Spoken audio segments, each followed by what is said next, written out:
after 2 years of dedicated service by the Harvard unit during World War II. According to the unpublished 7-volume history of the hospital, held in the Harvard Medical School Center for the History of Medicine at the Cantway Medical Library. The very mention of the Cantway Medical Library generates some PTSD symptoms in me, but we'll come back to that later. Harvard's preparation for medical service in World War II began as early as 1940. Soon after Pearl Harbor, commissioned officers were alerted on a never-to-be-forgotten Christmas Eve. That was in 1941.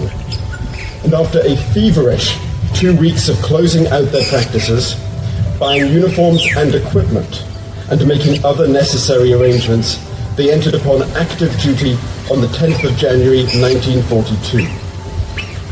By June of that year, the 105th had arrived in Australia, heading to Gatton by July the 1st.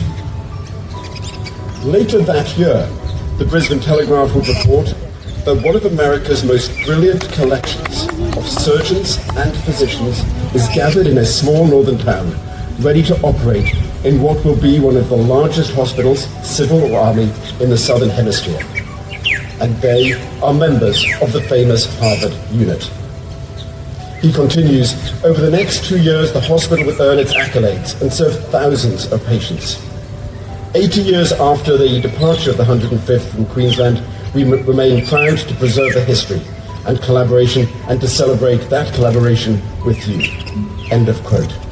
So on behalf of the University of Queensland, I would like to echo Professor Podolsky's remarks. It is an absolute pleasure to be here to celebrate this piece of history with you. I'll now hand back to Ron, and thank you. During the bit over 2 year period, upwards of 20,000 patients were treated by staff from the Harvard Medical School, as well as nurses and other paramedical personnel. So today we gather to commemorate the 105th Field Hospital, the connection of University of Queensland and Harvard, and also pay tribute to the past students of Gatton. The Second World War was a time of intense trial and transformation for Australia, and although we were 1,000 miles away from the perceived front line, our nation faced a direct threat. From the bombing of Darwin to submarine invasions along our coast, the harsh reality of war was brought to our shores. One of the most significant shifts during this period was the strengthening of our alliance with the United States. In the early days of war, Australia's strategic position was precarious. With the fall of Singapore in 1942, we faced the sobering reality of being isolated in the Asia-Pacific region.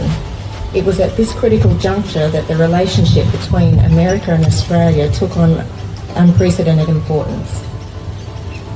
It formed what was an enduring partnership with the US.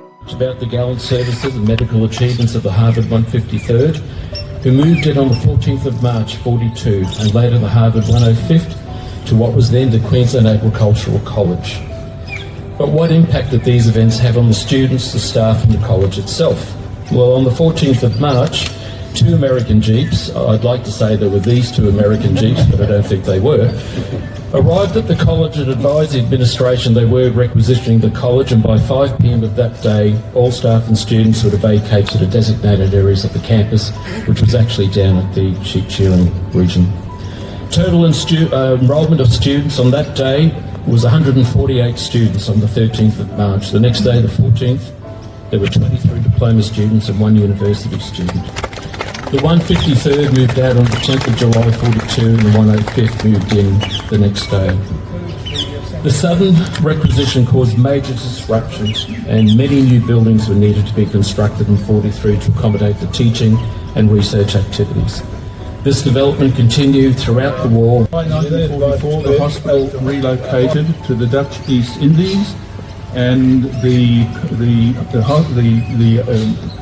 facilities were evacuated, and the students moved back to occupy them. The buildings and associated infrastructure then became the dormitories, the classrooms, and the laboratories for the next generation and a half.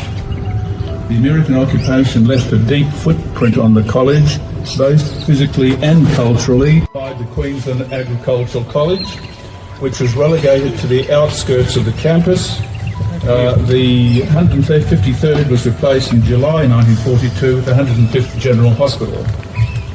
Shelton Dormitory, now Morrison Hall, directly behind us, was used.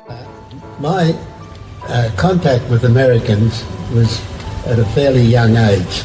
I lived in Brisbane and I was in Racecourse Road, if anybody know it, in 1942 when the first contingent of American soldiers marched from the wharf up to Eagle Farm Racecourse. And I was one of the people who cheered them and clapped them as they went into the course. That particular day was a Friday. Those poor blighters were confined to barracks over the weekend because the authorities believed that these gentlemen would perform mayhem on our girls over the weekend.